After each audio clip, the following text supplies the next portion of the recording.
from in terms of the optics and stuff, how you feel say this they look on the FA? For people that my mind inside, we're impressing all of this they create about the FA and the team and all of that. From your perspective, what you feel say, or what we're impression if you say all of this they create concerning the FA and the team in general? Listen, make I tell you, me, Okraku in GFA, they've just messed up a big opportunity given to them. You see, as Dems come on in, then there was no expectation. You know how when a football go down, number 12 happened, everything bends to the ground. There was no even standard. Like they had to start from afresh. But you know, the very really car crash they had was that they didn't invest into doing things the right way. So in the end, my reputation is not even there. Like there's no trust from the public. Every single decision, even something where normally nothing day inside, still people they criticize. You know why? Because they're not. And I just highlighted one example. Even the way they communicate to the public, like Henry is not supposed to be the front when you want to channel a communication, because you see, Henry has colleagues who know him and knew him when he was a press person. How strong will they take his opinion? If the president wants to speak to people, the tone in which he's going to speak with people is important, because words have meanings. You can't just get up and speak. What's like you want to land a point, like you don't want to land a point. You will land them in a way where like forward-thinking people will understand you without necessarily having any bias. They've messed that up. The whole issue when we had in the previous administration about everything being concentrated on the GFA, you would expect that like as they come talk, then we'll try change them. It's the same barrel we're in now. It's the same problems, and there's no trust. And so the only time people are able to be happy is when the Black Stars put in maybe 2 wins together, like the way they do them at the World Cup qualifiers, and everybody was like, oh, Otto come, Charlie, Otto be the guy.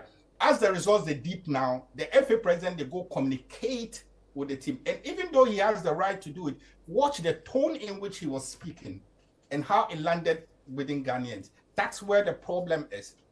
People, they pay big money for PR, Nathan. People, they pay big money. And the reason they pay big money for PR is that it conditions the mind of the people and grows the trust in the brand you have. You can't just get up, throw things at the wall and expect some of them to stick. Of course, 1 or 2 go stick, but eventually the outcome be very, very minimal. I see. Finally, Rahman, so assuming say we know qualify to the AFCON, which we very likely say we know qualify, first time in 20 odd years and all of that.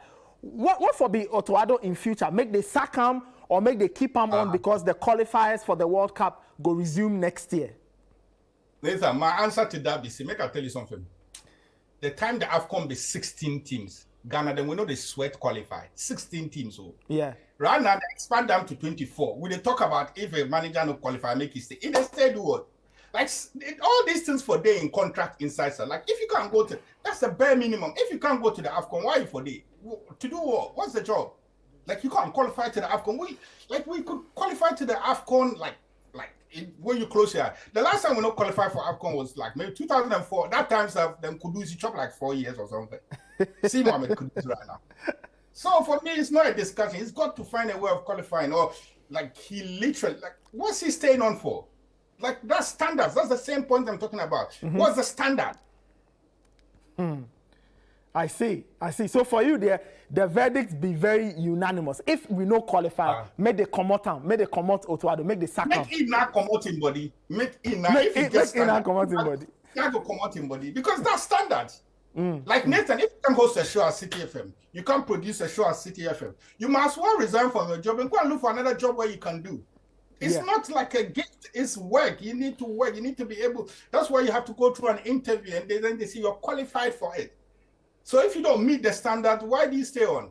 It not be paddy matter. It be job, you the job. Rahman, Charlie, thank you. I just say you charge, you hit up seriously. They vex me.